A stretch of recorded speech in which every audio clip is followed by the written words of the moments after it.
ladies and gentlemen, and fellow Americans.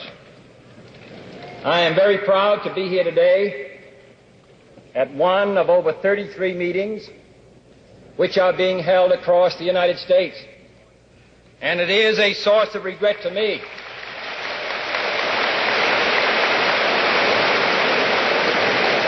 that the head of the most significant organization here today, Mr. Hell, age 77, working on this meeting, had a heart attack, was taken to the hospital. I think we should pass this legislation as soon as possible.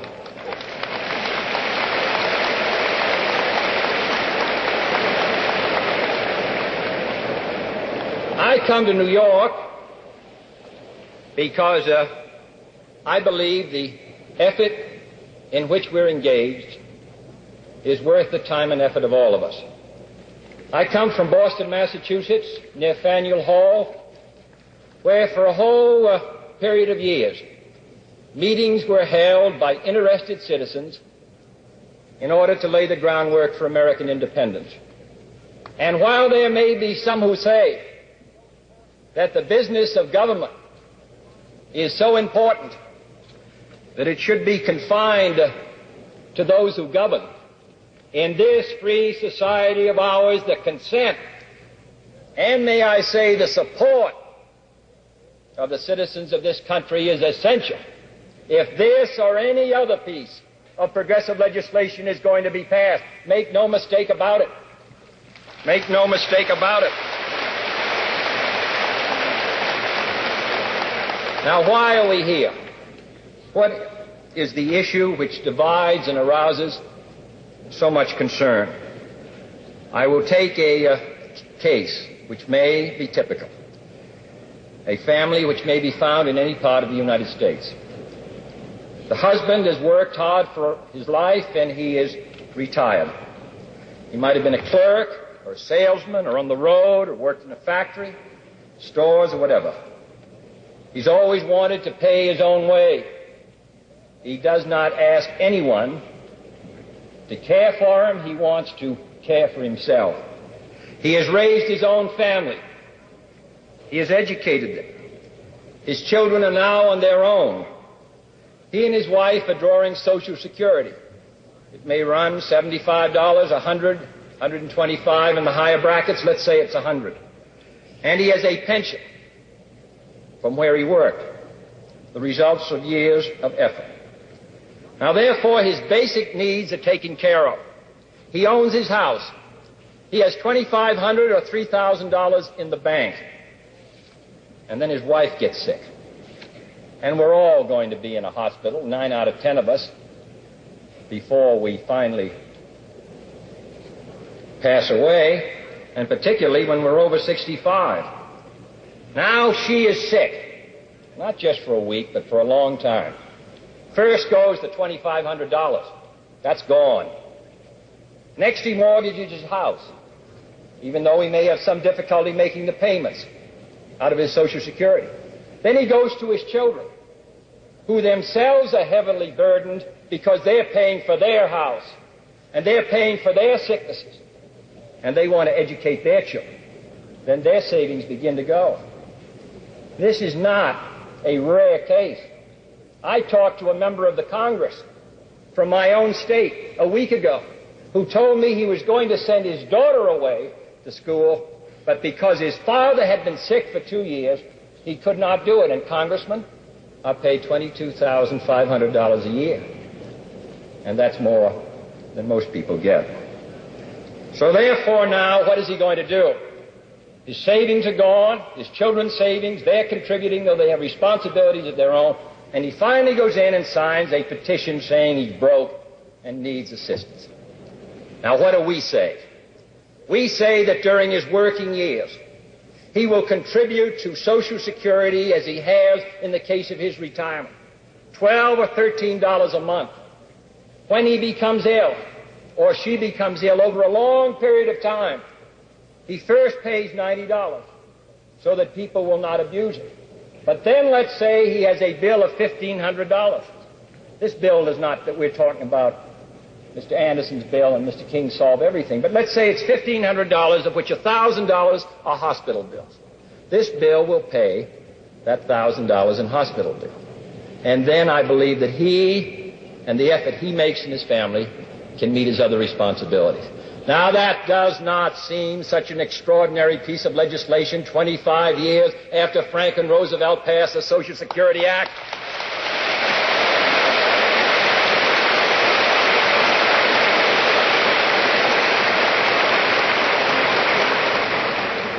Well, let's hear what some people say. First, we read that the AMA is against it, and they're entitled to be against it. Though I do question how many of those who speak so violently about it have read it. But they are against it, and they're entitled to be against it if they wish. In the first place, there isn't one person here who isn't indebted to the doctors of this country. Children are not born on an 8-hour day. All of us have been the beneficiary of their help. This is not a campaign against doctors because doctors have joined with us. This is a campaign to help people meet their responsibilities.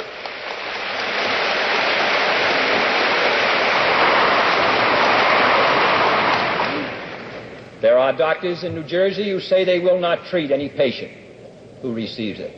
Of course they will. They are engaged in an effort to stop the bill. It is as if I took out somebody's appendix. The point of the matter is that the AMA is doing very well in its efforts to stop this bill, and the doctors of New Jersey and every other state may be opposed to it. But I know that not a single doctor, if this bill is passed, is going to refuse to treat any patient. No one would become a doctor just as a business enterprise. It's a long, laborious discipline. We need more of them. We want their help, and gradually we're getting it. The problem, however, is more complicated because they do not comprehend what we're trying to do. We do not cover doctors' bills here. We do not affect the freedom of choice. You can go to any doctor you want. The doctor and you work out your arrangements with him. We talk about his hospital bills. And that's an entirely different matter. And I hope that one by one, the doctors of the United States will take the extraordinary step of not merely reading the journals and the publications of the AMA, because I do not recognize the bill when I hear those descriptions, but instead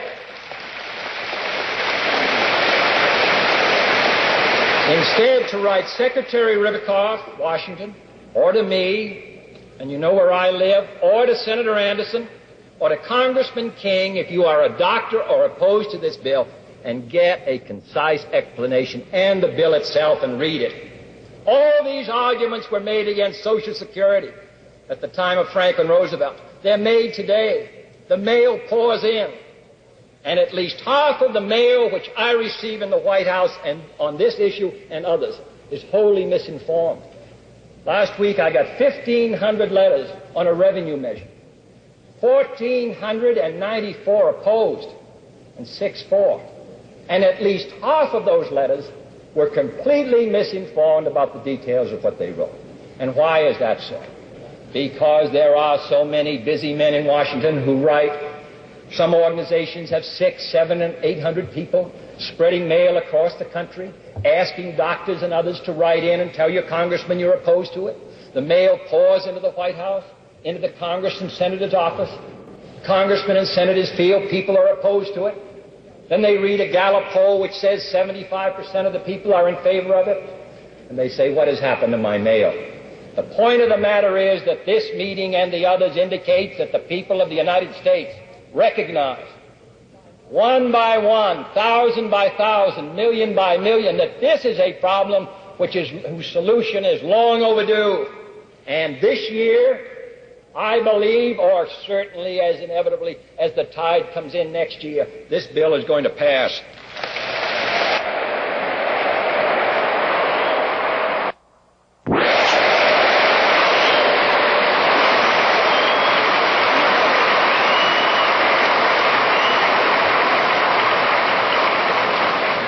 And then other people say, why doesn't the government mind its own business? What is the government's business is the question. Harry Truman said that 14 million Americans had enough resources so that they could hire people in Washington to protect their interests, and the rest of them depended upon the President of the United States and others.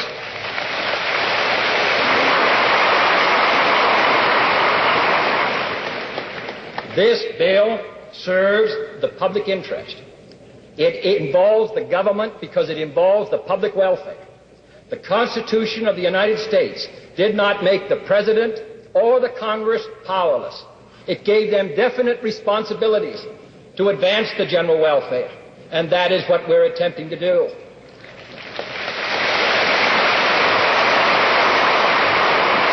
And then I read that this bill will sap the individual self-reliance of Americans. I can't imagine anything worse or anything better to sap someone's self-reliance than to be sick, alone, broke, or to have saved for a lifetime and put it out in a week, 2 weeks, a month, 2 months. I visited twice yesterday and once today, a hospital where doctors labor for a long time to visit my father. It isn't easy. It isn't easy. He can pay his bills, but otherwise I would be. And I'm not as well off as he is.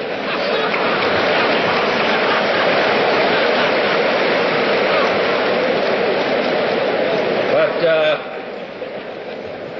what happens to him and to others when they put their life savings in a short time? So I must say that I believe we stand about where in good company today, in halls such as this, where your predecessors, where Dave Dubinsky himself actually stood, where another former president stood, and fought this issue out of Social Security against the same charges.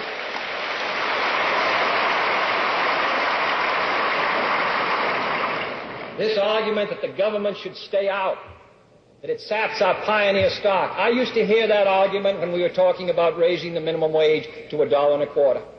I remember one day being asked to step out into the hall. And up the corridor came 4 distinguished-looking men with straw hats on and canes. They told me they had just flown in from a state in their private plane, and they wanted me to know that if we passed a bill providing for time and a half for service station attendants, who were then working about 55 to 60 hours at straight time, it would sap their self-reliance. The fact of the matter is, what saps anyone's self-reliance is working 60 hours at straight time, or working at 85 or 95 or $1 an hour. Or depending upon filling out a pauper's oath and going and then getting it free. Nobody in this hall is asking for it for nothing. They are willing to contribute during their working years. That is the important principle which has been lost sight of.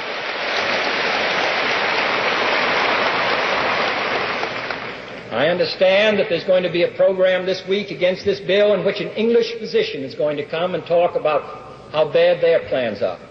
It may be, but he ought to talk about it in England. Because his plan and what they do in England is entirely different. In England, the entire cost of medicine for people of all ages, all of it, doctors, the choice of doctors, hospitals, from the time you're born to the time you die, are included in a government program. But what we're talking about is entirely different.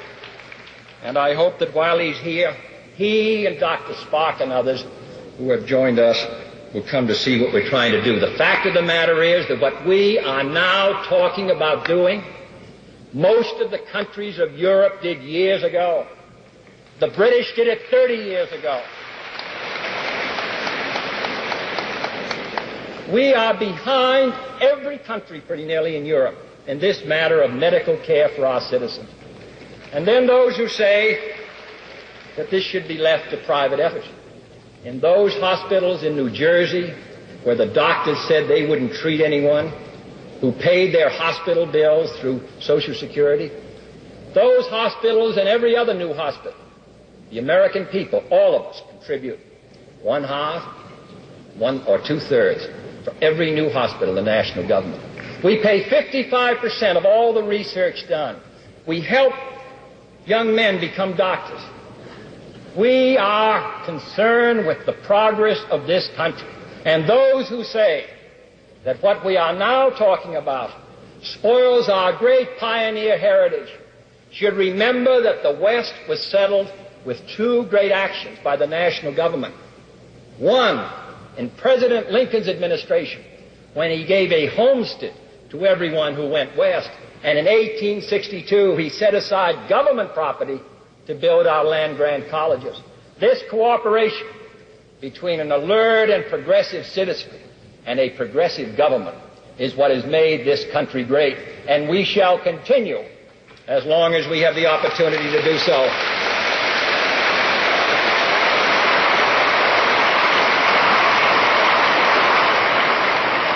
This matter should not be left to a mail campaign where senators are inundated, or congressmen, 25 and 30,000 letters. The instructions go out, write it in your own hand, don't use the same words. The letters pour in 2 or 3 weeks, half of them misinformed. This meeting today, on a hot, good day, when everyone could be doing something else, and the 32 other meetings, this indicates that the American people are determined to put an end to meeting a challenge which hits them at a time when they're least able to meet it.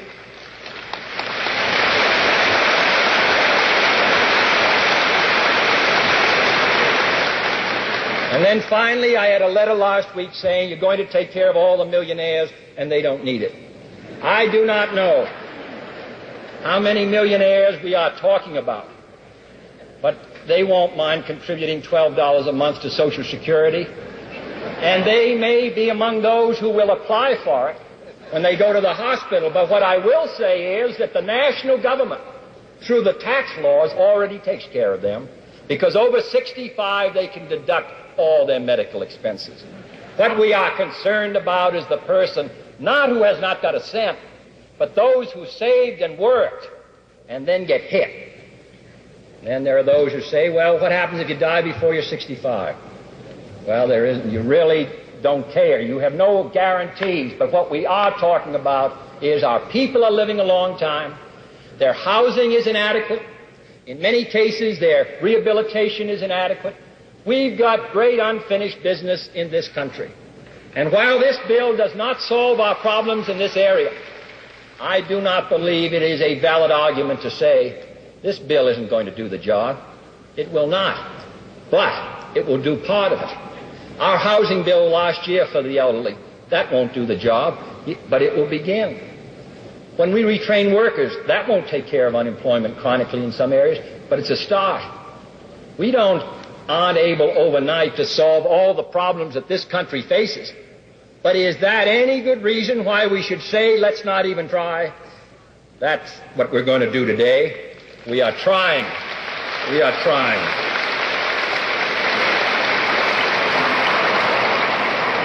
And what we're talking about here is true in a variety of other ways.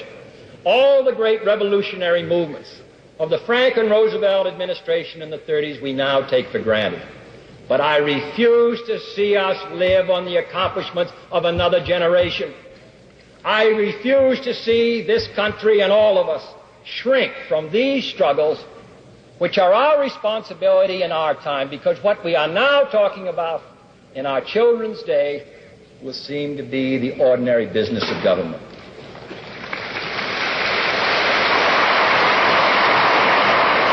So I come here today as a citizen asking you to exert the most basic power which is contained in the Constitution of the United States and the Declaration of Independence, the right of a citizen to petition his government.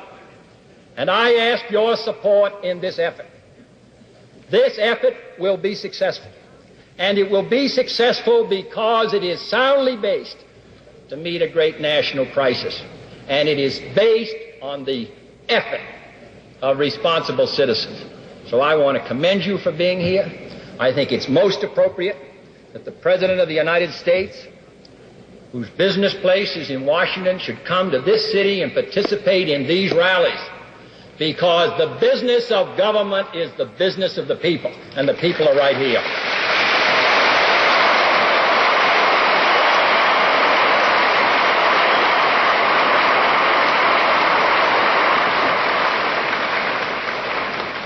closing, let me say that on this issue and many others, we depend upon your help.